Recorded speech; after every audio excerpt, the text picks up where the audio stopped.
Welcome to the first Code With Me video for Chapter 10. Keep in mind that the videos for Chapter 10 will be a lot of different small things. So if you're not quite sure about something or you think that you missed a step, just go back a few seconds in the video to make sure that you're doing everything and it's up to date. The first thing we're going to do is we're going to load our Chapter 10 folder into brackets. We'll be working with a lot of these folders. Additionally, go ahead and load the folder into your browser if you haven't already. The first thing we're actually going to be doing is going to the accessibility folder, and we're loading the index.html. Before I load this up, ensure your computer's volume is muted as a video is about to autoplay, and you probably don't want to be disturbed with the audio. If you load that into the browser, you'll notice that some versions of Chrome may or may not autoplay the video, but some browsers will. It depends on your version. This version has the video. You can check the code and see that we actually do have a video with the autoplay feature, but it's not automatically playing. The reason why we can't manually play it is because the controls attribute was not applied. If we go into the code itself and modify it,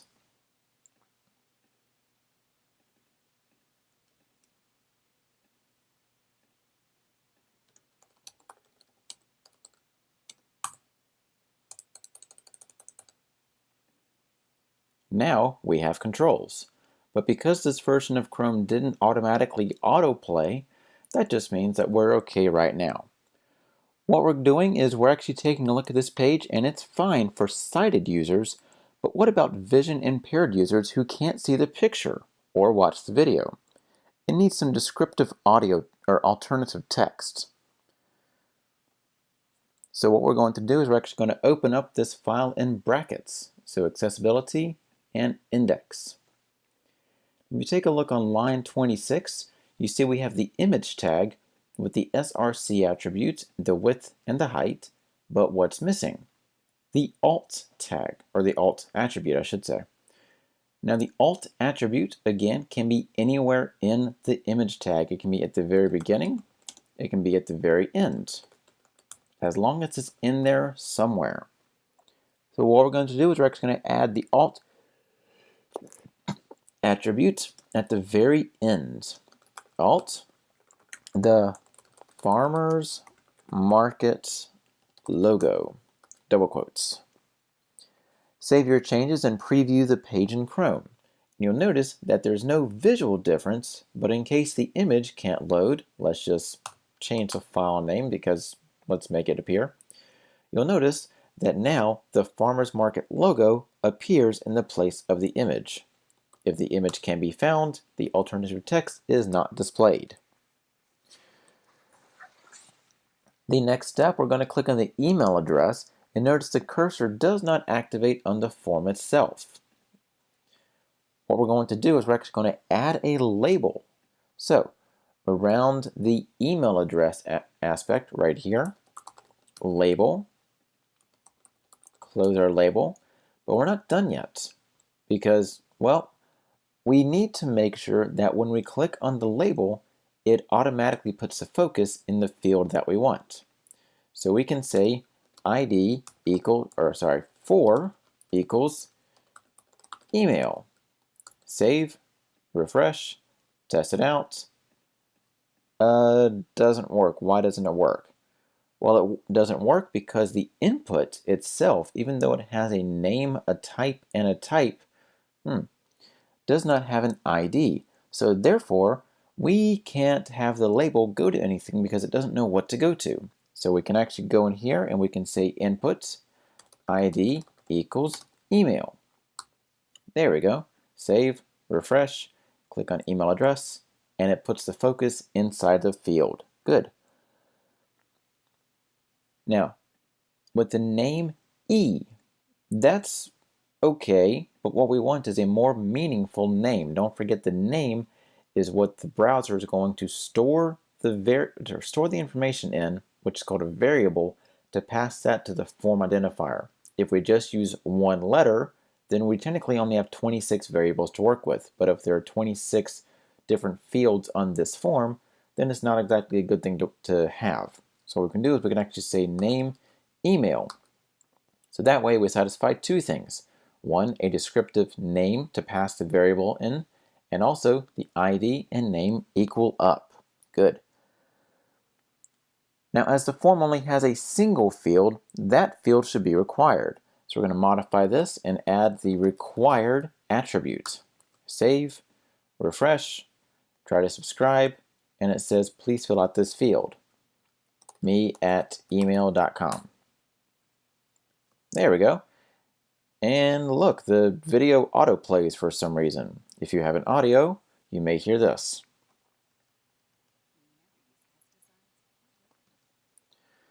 Don't know why I didn't play the first time, but oh well. Okay, so we're good with that. We need to update the classes page now. So load the classes page in brackets. Load the classes page. All right. Need to basically do the same thing. So the first thing we're going to do, we're going to add a label for email. Close the label and modify the same thing here. Name, email, so that way it works the same way, and also add ID, email, and required. Additionally, we're going to add an alternative text to the image. Alt, freshly picked carrots. Now don't forget that the alternative text should be something that is relevant to the image. If we just said carrots, that's okay. If we just said orange things or picture, that's not really relevant. But freshly picked carrots matches the picture perfectly. Let's make sure we have everything right. Save, refresh, click, form, subscribe, required. Good. Okay, next we're updating the farms page. All right, so farms, come on. Classes, farms. Oh, there we go. Okay, load it in the browser. And wash, rinse, repeat. Label for email. Close the label. Put a space. Input ID, email, name, email, and required. Save, refresh. Click, focus, subscribe, required. Good. Now it's going to be adding the, where is the image? Here's the image. Here's an image anyway. Alt, berries from 2 Mile Farm. And down here we have a second image. Alt, fresh eggs from Baker's Dozen Farms. There we go. Next is the sellers page. Again, wash, rinse, repeat. Label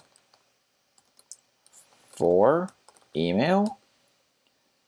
Close the label. Input ID equals email. Name equals email. And required. Save, refresh, click, focus, subscribe. I spelled required wrong.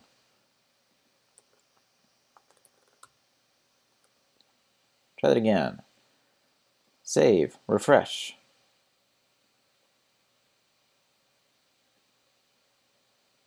Click, subscribe. Good. Okay. Next, and the alt for line 26. Alt, vendor booths at the farmer's market. Okay. Next activity. I'm going to go back to the index page. Everything's saved. Good. Click after the closing video tag, line 32, right here. Press enter. I'm going to add an audio transcription. So what we're going to do is we're actually going to have a line break, an anchor, hyperlink reference to transcripts to milefarm.docx. Video transcription, TRAN, yeah. Okay, save, index, close that, refresh, video transcription, good, okay. So we use the line break to put the link below the video, because if we took away the line break and just added the link as itself, it appears beside the video. So the line break puts it below the video.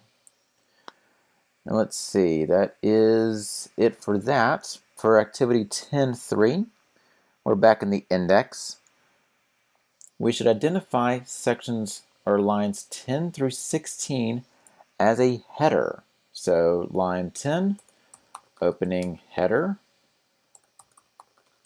close that, tab everything over, good. So that's pretty basic. The new thing we're going to do is we're actually adding a banner role. Now this is the ARIA, role equals banner, because we're telling the browser and assistive technologies that we're going to assign this section as a banner for the page, basically the header. But ARIA doesn't have a header element, so in this case we're saying banner. Okay, we closed it, we tapped it over, good. Inside that, we're actually going to be modifying the unordered list as a nav. Close the nav, tab it over, nothing new. The new thing is adding the role to the nav in a VIGA, navigation, there we go. Okay, so now we have a banner for role, we have a navigation for role. Next, we're going to be editing the open and closing div tag at line 22 right here, sidebar. And instead of a div, we're going to change them to an A side. A side. And we're also going to delete the ID of sidebar and change that to role equals complementary, because, well, it's a complementary aspect. In this case, it is the sign up for our newsletter, and that's perfectly fine to be complimentary. It's not required to the page. Click on the blank line 29 right here. Main, nothing new there. Close the main. Tab everything over, not including the main. Nothing new. The new thing is adding a role, and the role is main. Easy as that.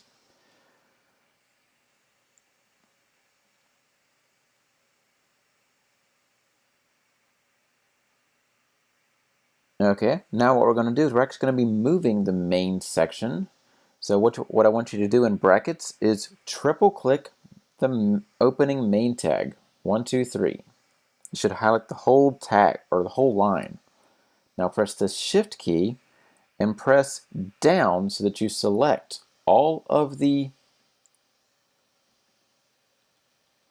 lines between line 29 and line 41. Or in this case, line 30 and line 42. Just follow the book along. 1, 2, 3. There we go. Line 42.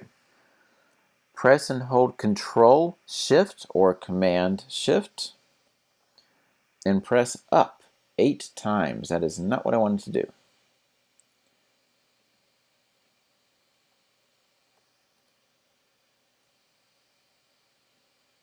Why aren't you working? Okay, so the book says Control Shift. I'm on a Mac, so I'm pressing Control and Command and pressing up 8 times. So 1, 2, 3, 4, 5, 6, 7, 8. What that does is place the main between the header and the A side. Now the code is more readable and it progressively works better. Let's add an extra line to make it easier to read. Beautify everything. That way it works. Save, refresh, content rearranges, and we're good to go. Okay, Going to do the same or similar concept to the classes page. So classes in brackets, classes in the browser. Good. Okay.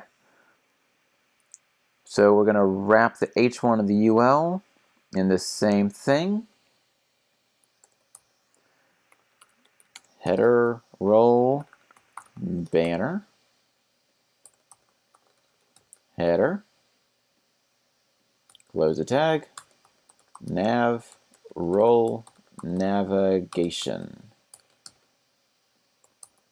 nav, tab that over, tab that over. Okay. Convert the div tags of line 2228 to A side. So this is an A side, 2228, A side, and sidebar. We're getting rid of that. Adding role complementary. Good. Okay, so now we're wrapping the rest in main. So let's see, lines 30 to 34.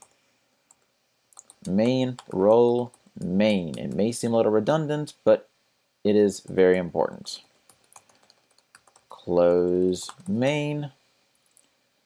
Tab everything over. Good.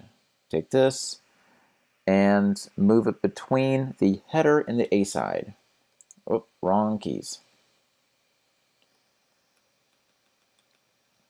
You can cut and paste if you want, or you can do the method I'm using. Either way. Beautify, we're good to go. Okay, next we're doing the farms and sellers pages as well. Wash, rinse, repeat. If you want, you can copy and paste from previous pages since we're basically recreating the same thing. But I'm going to type it out just to do the long way.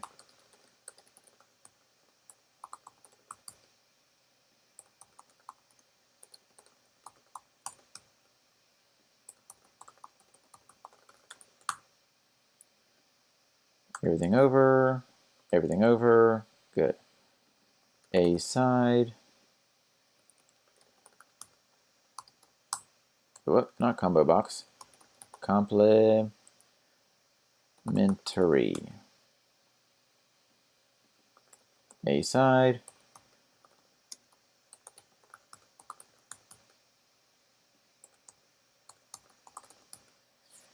All right, tab everything over.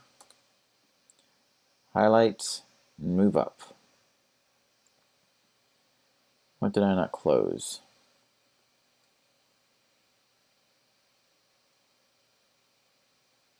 Required input form p tag. Oh, because I spelled A side wrong. There we go. A side. There we go. Okay. And sellers. Same thing.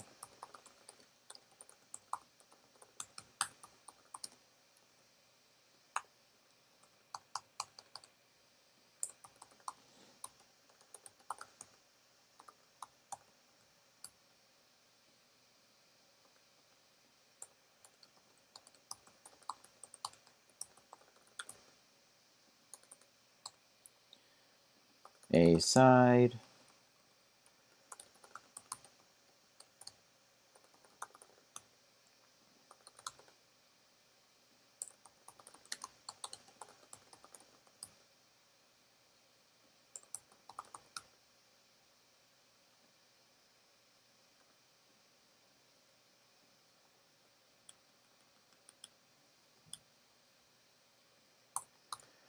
Okay, so we've done everything else. Navigation, header, role, good.